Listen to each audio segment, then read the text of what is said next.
Elizabeth's Song, a literally cultured read aloud, written by Michael Wenberg and illustrated by Cornelius van Wright.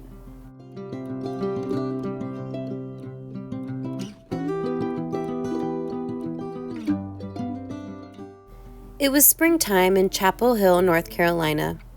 The year was 1903. In a small yellow house by the railroad tracks, a young girl named Elizabeth sat in the middle of the cramped, hot kitchen. She was admiring the graceful way her mother worked in front of the fire-blackened wood stove. She was also thinking about a piano.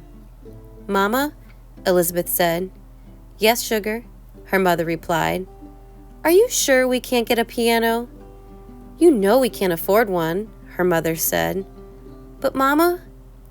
"Since you're so riled up to play an instrument," her mother interrupted, "why don't you just borrow your brother's guitar like before?" "He won't let me," Elizabeth said, frowning. "And why not?" "I keep busting strings," she said, adding quickly, "but I don't mean to."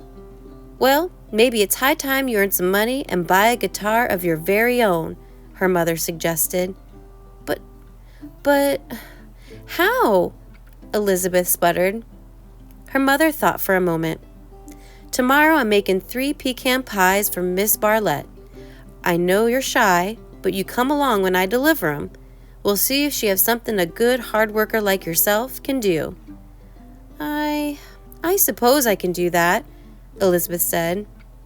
"Now that we got that put to bed," her mother said with a tired chuckle, "why don't you shoo outside and play and let me get back to cooking?" She gave Elizabeth a hug and then pushed her gently toward the back door. Instead of playing, Elizabeth ran beside the train tracks until she came to a small grass-covered hill, her secret place. She scrambled to the top to wait for her brother and her father. From here, she could see them coming home from work at the nearby rock quarry.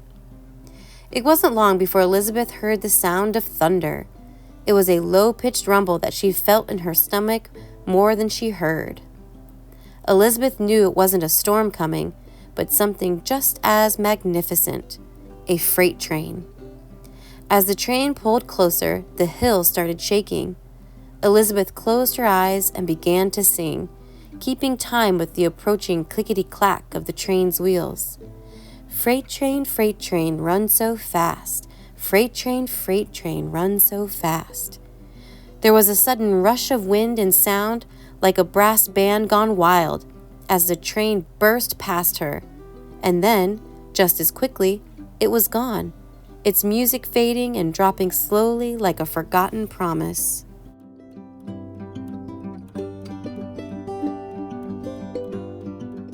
Elizabeth opened her eyes and shrieked so loudly that 2 crows were scared out of the nearby tree. In the middle of the trestle, she could see the head and shoulders of some poor man who must have been caught on the tracks and run down by the train. Elizabeth shrieked again when the dead man jumped to his feet, the rest of his body appearing magically from the gap between the railroad ties. She watched him, open-mouthed, with surprise, as he brushed off his clothes and strode confidently from tie to tie like he was taking a Sunday walk. It was only when he was closer that Elizabeth realized the man was her brother Louis, his face lit up by a big smile.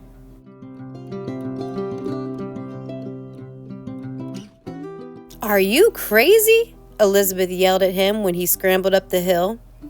Louis checked himself as if to make sure. "Nope," he said, giving her one of his lopsided grins. "I'm just having fun. I wait until that old number 9 gets close, then I drop down between the ties and hang there like one of those circus trapeze artists. When it's by, I swing back up." "But you could have got yourself killed dead!" Elizabeth cried, so upset she was having trouble holding back her tears. "Nah," Louis said. "I'm real careful." He pulled Elizabeth to her feet. "Daddy's gonna be a while. Let's head home." As they walked along the tracks, Elizabeth's sniffles stopped almost immediately. When Louis glanced down, she was staring up at him, her hand clamped tightly across her mouth. "Well, little sis, what is it?" Louis asked. "Better get it out before you pop like a balloon."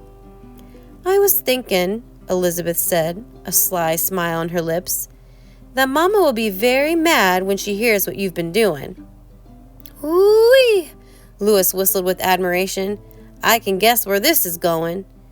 Now, suppose we keep my having fun a little secret, just between you and me, and as long as you keep my secret, suppose I let you play my guitar when I'm at work." Elizabeth clapped her hands with excitement. "Deal," she said, before Louis could change his mind. It wasn't a piano or a guitar of her own, but it would do for now. Shaking makes it official. "Just don't break any more strings," grumbled Louis, grabbing her hand firmly. "They don't grow on trees, you know." "Cross my heart," Elizabeth promised. Starting the very next day, Elizabeth began playing Louis's guitar whenever he was gone. At first, she tried playing it right-handed, the way he had shown her before. But Elizabeth was left-handed, and playing the guitar Louis's way just didn't feel right. "It's like I'm trying to pet a cat backwards," she explained to her brother that evening. "But it's the right way," Louis insisted. "You gotta keep trying." "It may be the right way for you," Elizabeth said stubbornly, "but not for me. I'm just gonna have to play this my way." From then on, Elizabeth's way was playing the guitar left-handed and upside down. The more she played, the easier it became. Before long, her fingers seemed to know what to do all by themselves.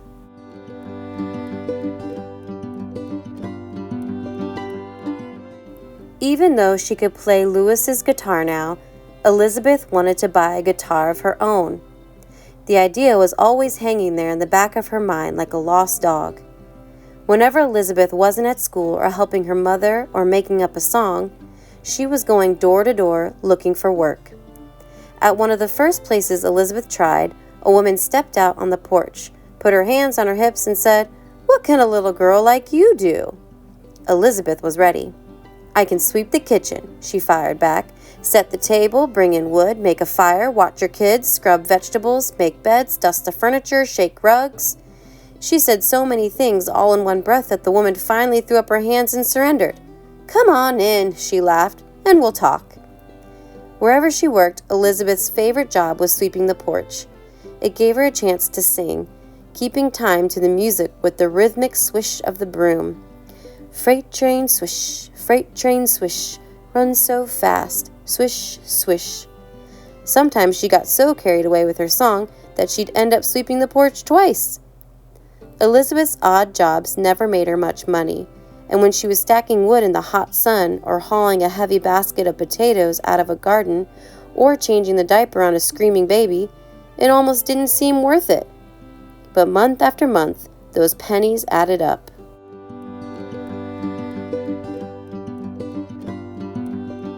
That night, Elizabeth lay in bed, listening to the music coming from the front porch.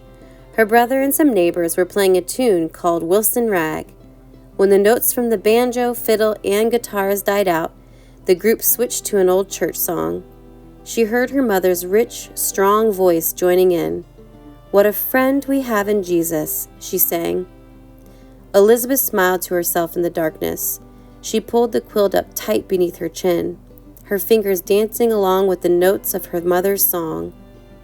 After a while, when it was finally quiet, Elizabeth heard the far-off trumpet wail of a freight train, restless and prowling the tracks like some half-tamed beast. Freight train, run so fast," Elizabeth chanted sleepily to herself. One evening, Elizabeth banged through the front door. She was tired, dirty, and scratched up from trimming rose bushes, but the shiny nickel in her pocket made her smile. Once inside, however, Elizabeth realized that something was wrong. Her mother was sitting in her rocking chair, hands covering her face. Her father stood in the kitchen doorway, his clothes still dusty from the quarry, his mouth a thin line. Louis was leaning against the wall, arms across his chest, looking angry and sad at the same time. "He's going away north," her mother said softly. "Louis?" Elizabeth whispered. She looked at her brother with disbelief, hoping her mother was wrong, hoping she hadn't heard it right. "I'm leaving," Lewis admitted, the words starting slowly and then tumbling out. "Tonight, I'm taking the train north. Everybody's going. They say there's lots of work up there. Opportunities. New York City's the place. There's nothing for me here." Shame clouded his face as he realized what he had said. "I didn't mean," he stammered, but then he gave up. One look at Elizabeth's stricken face and he shook his head with regret. "Sorry, little sis, but I'll be taking my guitar with me." "Oh," Elizabeth squeaked. Her hands fluttered like butterflies as she looked from Lewis to her mother and father, and then back to Lewis. He held her gaze for a moment, and then shrugged and looked away. That was enough to break the spell. Elizabeth clenched her hands, spun on her heels, and raced back out into the night. She didn't go far, just along the tracks to the grassy hill by the trestle. Her place. That's where Lewis found her. "I knew you'd be here," he said, dropping his duffel bag on the ground. "Do you have to go?" Elizabeth pleaded, wiping the tears from her face with the back of her hand. Lewis took a deep breath, looking up at the dark sky. "Yeah, sis," he said finally. "It's time." "Why?" Elizabeth said, not ready to give up. "You got work at the quarry." Lewis shook his head, his mouth working as he tried to find the words. He knelt down next to her. "You'll understand soon enough. I want more than just working at the quarry the rest of my life. There's so much to see out there."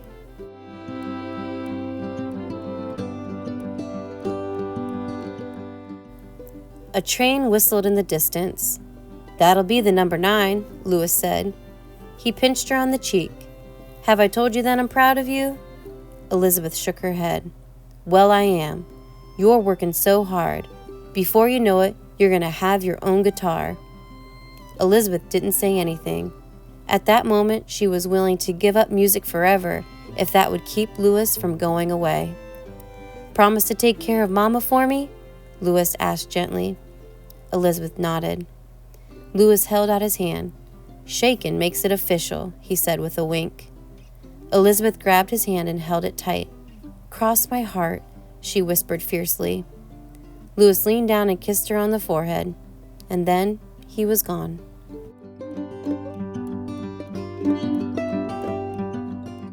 Elizabeth sat there for a long while, rocking back and forth, watching the trains go by. After a while, she began singing, her fingers moving along like she was playing a guitar. Freight train, run so fast. Please don't tell what train I am on. They won't know what route I've gone." As Elizabeth sang, she thought about Lewis. She could almost see him standing in an open boxcar, the wind ripping and tugging at his clothes as the freight train screamed north into the night. She also thought about the pennies, nickels, and dimes she had saved in the bag beneath her pillow. Just 42 cents. Not nearly enough for a guitar. Not yet. She wasn't about to give up. She would just work harder. She would keep Lewis proud of her. In the meantime, she'd just have to make do.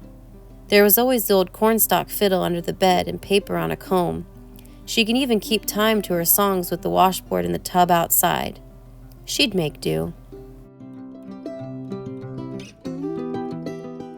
9 months later, Elizabeth and her mother stepped into the cool interior of McDougal's Dry Goods and Sundries. "What can I do for you fine ladies?" Alexander McDougal said as he approached the counter. Elizabeth smiled broadly. "I'm here to buy a Stella," she said. "You mean that guitar I've seen you gawking at all year?" McDougal asked. "Yes, sir," Elizabeth said. "Do you have enough money?" Elizabeth didn't notice the wink that McDougal gave her mother. "Yes, sir, I do," Elizabeth said proudly. She opened the bag she had kept under her pillow. The coins tumbled out onto the counter. Elizabeth began counting. McDougal chuckled. "No need for that," he said. "How much do you have?" "Exactly $3.75, Elizabeth boasted. McDougal said, a puzzled look on his face. "I don't rightly recall just what that Stella costs." $3.75, Elizabeth burst out. So it does, McDougal chuckled as he pulled down the instrument. So it does. Elizabeth held her breath. Up close, the guitar was even more beautiful than she had imagined. She stroked the back of it, its finish smooth as glass, and then ran her fingers lightly up the neck. "You sure you know what to do with this thing?" McDougal asked, breaking her spell. "Yes, sir," Elizabeth answered, giving him her biggest grin, and then dancing over to her mother's side. "Can we go now?" she begged. "Please?"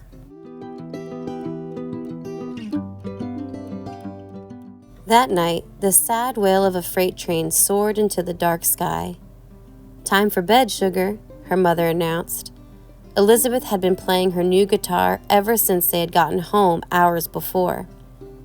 "Those train whistles always make me think of Louis," Elizabeth said wistfully. "Me too," her mother added with a sigh. "You think he's doing all right, Mama?" "I pray every night that he is," she said, staring so fiercely out the darkened window that Elizabeth wondered if she was trying to see all the way to New York City. "Before I tuck you in, you want to play me some of that song you've been working on all night?" Elizabeth nodded. "Yes'm. I wrote it for Louis. I call it Freight Train." She picked the strings of the guitar, soft and sweet. After a few moments, she began to sing. Freight train, run so fast. Freight train, run so fast. Please don't tell what train I'm on. They don't know what route I've gone. When I am dead and in my grave, no more good times here I crave. Place the stones at my head and feet. Tell them all that I've gone to sleep. When I die, Lord, bury me deep, way down on old Chestnut Street, so I can hear old number 9 as she comes rolling by. When I die, Lord, bury me deep, way down on old Chestnut Street. Place the stones at my head and feet. Tell them all that I've gone to sleep. Elizabeth Libba Cotten was born in Chapel Hill, North Carolina in 1893. She is best known for Freight Train, a song she wrote in 1904 when she was just 11 years old. Her music has been played and recorded by many famous musicians, including Pete Seeger, John Lennon, Joan Baez, Peter, Paul and Mary, and even the Grateful Dead. Elizabeth is also known for her unique style of guitar playing. She played a regular right-handed guitar upside down and left-handed, with the bass string on the bottom. Despite Elizabeth's talent, musical success didn't come until late in her life. Beginning in her mid-teens and continuing for the next 30 years, she spent her time and energy raising a family and making a living as a housekeeper. Her guitar was mostly silent during this period. Then, in the mid-1940s, Elizabeth had a chance meeting with Ruth Crawford Seeger, stepmother of well-known folk singer Pete Seeger. As her friendship with the Seeger family grew, so did Elizabeth's desire to return to the music she loved. Encouraged by her friends, Elizabeth began playing again and released her first album in 1958. She had her first public performance a year afterward at the age of 67. Late in her life, Elizabeth finally got the attention she deserved, receiving many honors, including a Grammy Award and recognition by the Smithsonian Institution and the National Endowment for the Arts, among others. The Libba Cotten Conservancy was founded to teach people about Elizabeth's life and music, and the city of Syracuse, New York, where she lived at the end of her life, even named a park after her, Libba Cotten Grove. Elizabeth Cotten passed away on June 29, 1987.